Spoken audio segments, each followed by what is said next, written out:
Eu chamo agora para fazer uso da palavra o Dr. Carlos César Barbosa, promotor público de Ribeirão Preto. Quero saudar o vereador Walter Gomes, que preside. Não é minha pretensão também realizar uma palestra. Eu fui convidado pelo vereador Walter Gomes para comparecer a esse evento e deixar aqui algumas palavras. Então eu quis dizer aqui algumas informações, algumas sugestões e levantar algumas questões que possam servir aqui para indagações, para debates posteriores. A pedofilia sempre existiu. A palavra pedofilia vem do grego, pedos, criança, filia, afinidade. Gostar de criança. Mas gostar de criança por si só não caracteriza a pedofilia. O que caracteriza a pedofilia é gostar de criança para fins sexuais. O pedófilo sempre existiu. Ele padece de um transtorno de personalidade, de um desvio sexual e pela prática de atos sexuais com crianças e adolescentes. A questão é que a pedofilia, ela acaba levando o pedófilo a assediar crianças, a assediar jovens, né? A definição dos crimes relacionados à pedofilia bate lá nos 14 anos, assediar para a prática de atos sexuais que podem ser heterossexuais, bissexuais, homossexuais. Esse é um dado que eu acho relevante aqui para a nossa discussão. O fato de se tratar de um transtorno de personalidade não significa que o pedófilo não tenha capacidade de entender o caráter criminoso do fato que ele está praticando. Em termos jurídicos, não é?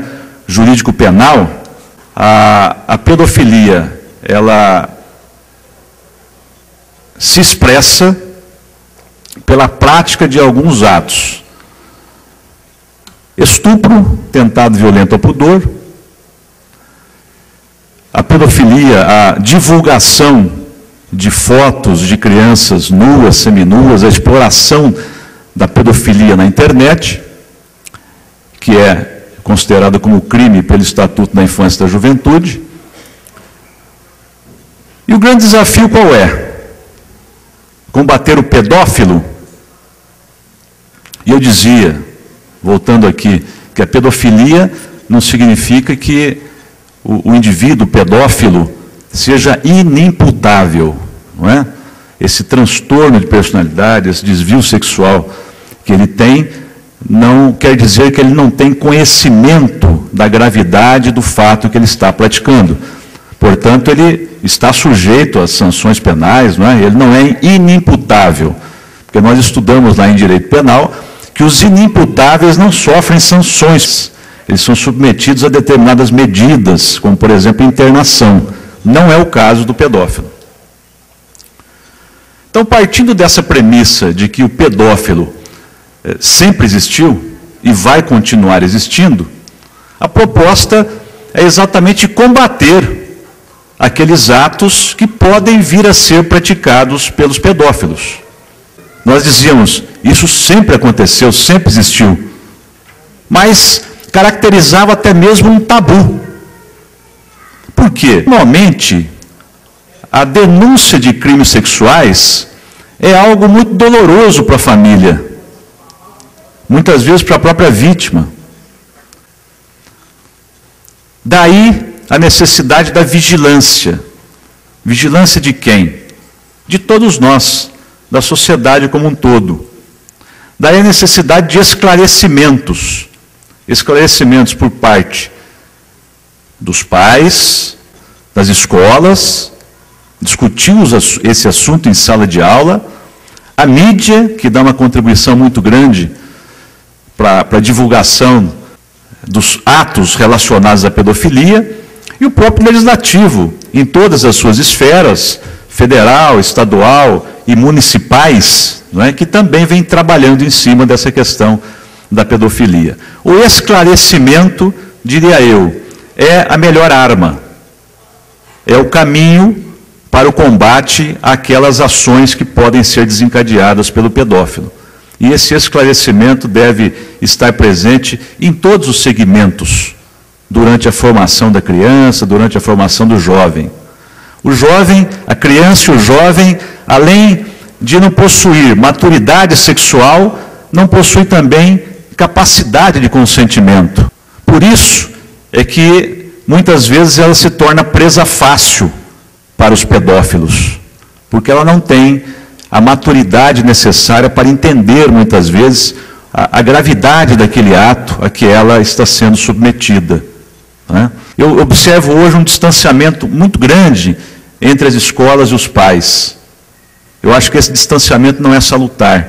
Nós precisamos voltar a aproximar os pais das escolas. O esclarecimento pela mídia, o que já vem acontecendo. E a atenção de todos nós. Existem muitos casos de pedofilia, como já dito aqui, que são dentro da própria casa da criança, do adolescente, e que muitas vezes acabam sendo denunciados por vizinhos. Vizinhos que sentem alguma coisa errada, que percebem alguma coisa errada. Eu até traço um paralelo dessa questão com a questão do idoso, com a qual eu trabalho aqui em Ribeirão Preto na promotoria do idoso. Muitas vezes o idoso é vítima dentro de casa, é vítima da própria família, e isso vem à tona lá para o Ministério Público, para a polícia, através de vizinhos.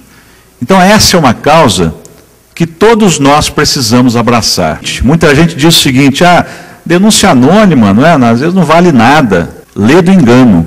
Muitas vezes uma denúncia anônima leva à descoberta de fatos extremamente graves. Nós temos experiência nisso, porque atuamos em áreas que envolvem pessoas muito vulneráveis também, como é o caso do idoso, da pessoa com deficiência.